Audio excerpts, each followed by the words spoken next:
Hello, everybody. Welcome back to Unslaved. Happy to be here with you. And today it's episode 151, and we're going to be talking about materialism, scientism, and many other frauds that are going to be relevant to when we're looking at what's going on today in the world. So, Michael, hope you're well. Let's get into it here. We're talking about scientism. This is obviously referencing one of your earlier articles about light, magic, masonry. And you've, of course, written a lot on this subject, but maybe let's just start off with an introduction to this subject for people today. Sure. Well, let's go to the first slide. That will do perfectly. Here's the great genius, Gustave Le Bon, giving us a fantastic quote here. Go ahead and read that. Sure, yeah. He says, "The philosopher who wishes to understand the working of men's minds should always carefully consider the illusions which they live with." What an important piece of advice. And of course, he meant it across. You can apply that to our lives, individual lives, but he was thinking in terms of the major paradigms, as they're now called. Those illusions can be represented to the world as paradigms, right? And it sounds fantastic. And how many people are there in the world that's going to bother, keeping a record of all the revisions, right? Actually, there are some scholars, people like Arthur Koestler and all, there are some people who show you that the big paradigm shifts, and once you see them all laid out, you realize that science is just, what is this? It's like, we're not knocking it, because in all of our lives there's an upgrading and a constant revisioning, but in all of our lives we're not as fundamental or fanatical about what we say the first time, that then it looks so incredible when you have to revise it. Well, science does that. These paradigms are rammed down your throat with an almost demagoguery second to none. And then you find out that just as they've crushed your will into the ground, suddenly when you're not looking, right, they've changed the whole paradigm. So you get this kind of thing, and it's very important to keep up to speed. And see, it's not just us keeping up to speed. It is these Gustave Le Bons, it is these Charles T. Tarts, it is these integral studies people, and others I could name. It is these Ken Wilbers and even Ian McGilchrist's, and all of that. So from within the corridors of power, thank goodness, right? And some are better than others, but there are people who are keeping a pretty skeptical watch on what's happening within science. And I turn to those people, the Robert Lanzas, the Ian McGilchrists, and many others, because they're keeping a close eye on it. They're writing pretty good books that explain to us, we'll have quotes as we go today from a few of these people, highly recommended. And this won't be the last word by any means on materialism, But talking of the paradigm, though, could you read the next two slides? There's a fantastic quote from Colin Wilson on this subject of paradigm shift. Sure, yeah. He's saying, "The Structure of Scientific Revolutions" by Thomas Kuhn. Its arguments had made Kuhn famous, or infamous, in the scientific community when it appeared in 1962.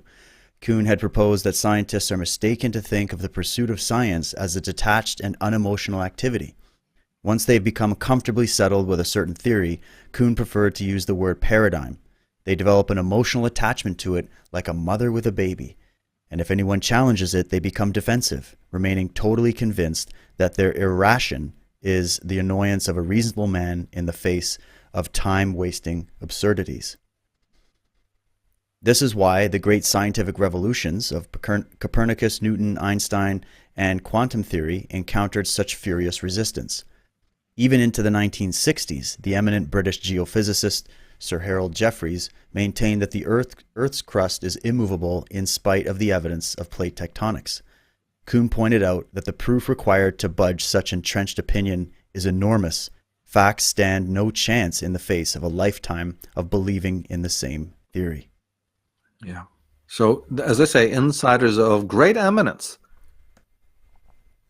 have started to see. Now, there's some great authors I could recommend, like the Ken Wilbers and the Arthur Koestlers. There's a whole sub-study of the frauds of science. I brought out in Disciples of Mysterium that there was 5 of the greatest mathematicians that ever lived, right, who set their minds to a materialistic pattern, right, in order to try and mathematically prove, so that people like the Bertrand Russell school would then be able to dominate completely. This would be pragmatism, utilitarianism, all sorts of materialistic theories would have what they wanted, right? They lack a spine. They're theories, and that's fine. You're right to have your theories, but they wanted this iron, they wanted this steel spine. And so they had set these great mathematicians, one of which was Alan Turing, and he committed suicide. Another one committed suicide, and the other two of them went out of their minds. And so out of the five, four of them went defunct. And precisely because, the other one was that famous, there was a fifth one. What was his name? The guy who was known to be quite mad in America. I can't remember his name right now, but I've got it all in the Disciples of Mysterium book. I actually named the names. And these were the finest intellects that the world could discover, who basically ended their lives by discovering, no, it's just probability. You can't prove anything to do with materialism, except, it's just probability. There is no certainty there. And so they blew their fucking brains out or went mad in one way or another, right? Just gave up the project or went insane because the goal that they had, like he's saying, the goal to which they were attached, that would once and for all give materialism its stamp of approval, universally, irrevocably. So no other mystical path or no non-materialism would ever stand a chance again. And then none of them found it.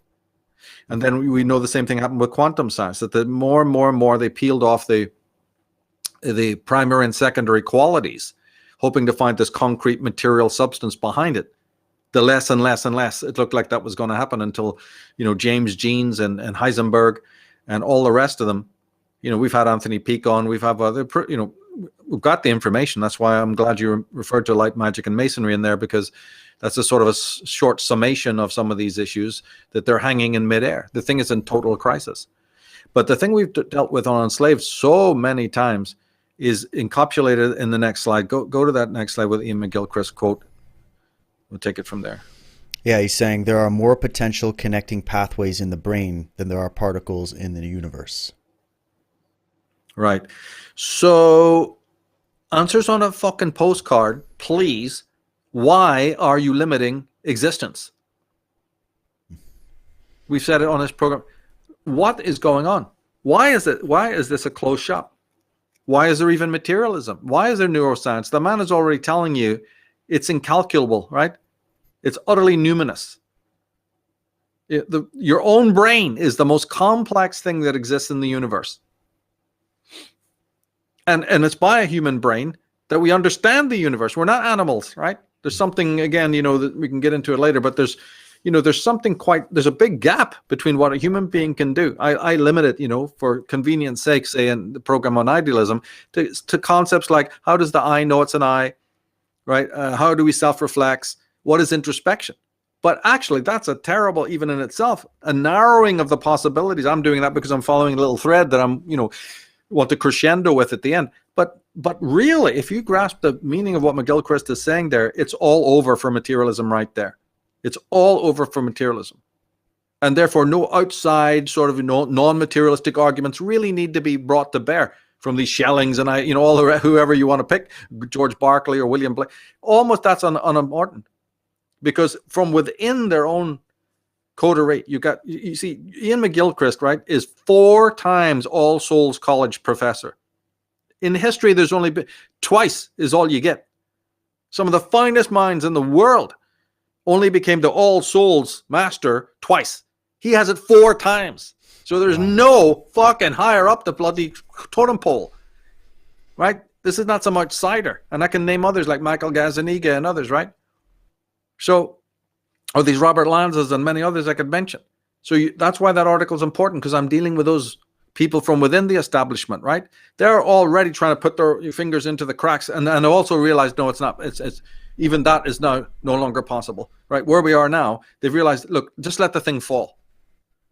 So, my other article, Mysticism, also deals with this, that they keep coming back like, some horror story, right? Some slasher movie. These fuckers never give up. So they come back with new paradigms that are equally as bankrupt, but they keep trying to prop up, all of this nonsense.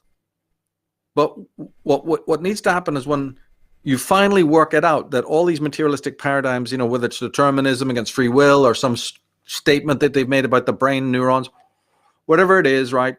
Once you've realized that that's all bankrupt, how do you start again? How do you teach the children again? Well, you do it with that sense of wonder. Plato and Aristotle said the whole of philosophy comes in with a sense of astonishment and wonder at the complexity of the universe, and of course, then, as I just wanted to highlight there, the complexity of the human brain.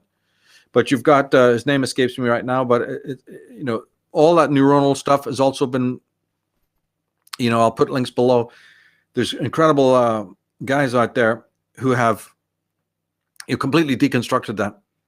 And so it's not that we need new paradigms. History's already provided. Hanne Alfvén from Sweden, and Walter Russell, right? And we've tried our best to bring all of that out. And holographic theory, people go to my Schelling Zone site. There's a lot of good stuff there on that, and other branches of idealism. And also, it's not that we need, oh my goodness, you tell me that's bankrupt. Oh, it's a big abyss out there. Right? No. That all that materialism was put in place to obscure all of this other stuff. When they realized where the idealists were going, in fact, when they realized where people like Blake were going, they had to instantiate a lie mechanism. And I think that people are far too timid in their criticisms of science. Because I would take it in that direction, that the whole of materialistic science is basically, willfully duplicitous, to lead us away from great teachers, who had it nailed, and that the world, they would just not have obedient workers and obedient slaves if they start teaching those people. And when you get into how many of those people are, if they go to the article and look down below at the links, you'll see how many people there are. That's only a tiny short list of wiser souls, who looked into this. But my guess is that already from the 1500s, can you believe it? With the German mystics, and then they were reprised by German idealism, and then it moved forward into Alfred North Whitehead and others, right, who reprised it again. You know what I mean? So it's not that there's we're shy of the alternative theories. They're all out there in amazing ways. People go to the library page or the research page of Schelling Zone, check every link out, especially the ones at the bottom, and people will see there's paradigms there, whole paradigms, that completely revision our picture of the world. And we need it. We need those so badly, and we need people to marshal those facts. So that we continue, chipping away at this materialism, which comes back every now and again, And why do you think it keeps coming back with this? The world. Yeah, and would you say that the reason it keeps coming back goes back to that Jung quote where he's talking about the absurdity that people will go to avoid facing their own soul? Is this also related to the acquisition of political power? Or because you got to look at the fact that certain ideas, they benefit certain groups of people only, right? And people will always advocate for what benefits them. So part of my questioning is, are these scientists just wrong? Are they just wrong and believing wrong things? Probably on the lower level, I'm sure. But what about the guys at the top that would know what people like Ian McGilchrist and so many other people like you've mentioned would have brought the critiques forward? Why is there this air of confidence in this materialism when they do know behind the scenes that it's defunct? Yeah, that's incredible.